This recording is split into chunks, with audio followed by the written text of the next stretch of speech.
guys. It's another hardware store parking lot meditation. I was just thinking, I drive by church buildings all the time and I just have these thoughts. Like, my first thought was, there's a lot of non-for-profits out there, right? And every non-for-profit has kind of a mission statement, right? They're centered around a mission. You could say a ministry to a certain group of people or a certain cause, right? And so you have this organization, a non-for-profit, which is centered around a mission, helping a certain group of people, let's say. But then, okay, think about the money they're taking in and where it goes. And so where does most of that money go, and to what does most of that money go? If you look at, it's going to vary, right? I'm not making a generalization about all non-for-profits, but if you look at individual non-for-profits, the question would be, does the majority of the money go to the infrastructure of the non-for-profit, or does it actually go to the people and the cause that it's centered around? That's an important question. We all are bombarded, certainly inundated with a lot of not-for-profit groups out there kind of asking for help. And, there's good ones and bad ones. But I think we all have that question, like, okay, where's the money really going? And so this is what I'm turning it back around to, guys. The church is a non-for-profit, right? It takes in money purely from donations, right? So where does the majority of the money for most churches go? Does it go to the actual cause, which is building the kingdom, building up the church, the local church body? Where does most of the money go? Two places most of the money goes. The number one cost of most local churches is staff, right? The second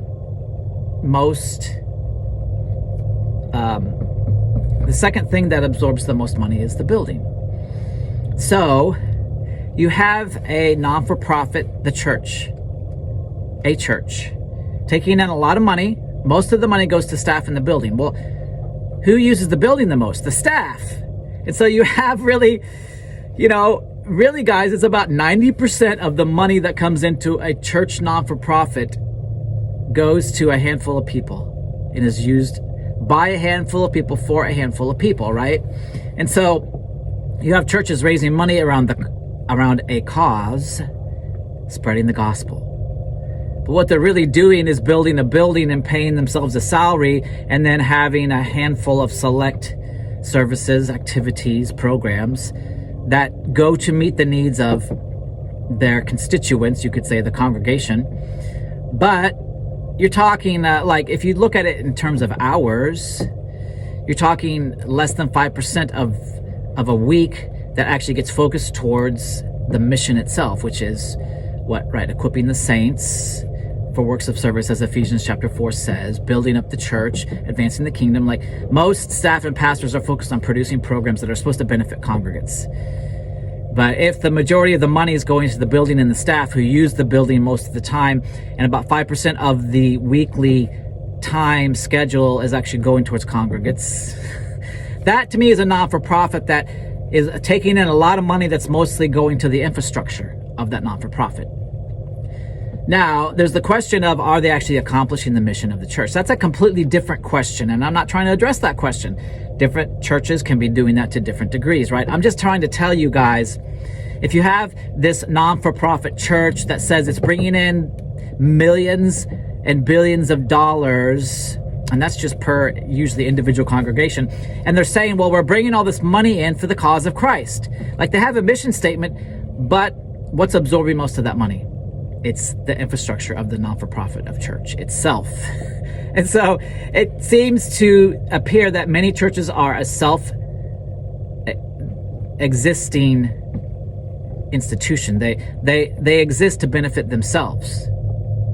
The church staff really are involved in something that mostly benefits them. And again, I'm not talking about like the good sermons they might preach or some of the good benevolence that might be done, right? I'm just talking about time and money. That's just something to think about, guys. So I just wanted to put that thought out there. Hey, in the end, if you're a congregant, if you're a Christian, you decide where your money goes. You can give your money to organizations, non-for-profits of any kind, your local church, any local non-for-profit, or you can actually also use it to serve others yourself as a Christian. You are the church, guys. Giving your money to a church non-for-profit that may or may not really be using that for the kingdom of God. Like, to me, for a lot of Christians, that's simply a cop-out. That's them going, oh yeah, my conscience is appeased. One, because I go to church on Sunday morning, and two, because I'm giving my 10% so that other people can fulfill the mission of the church. All right, just laying it out there, guys. See ya. Bye.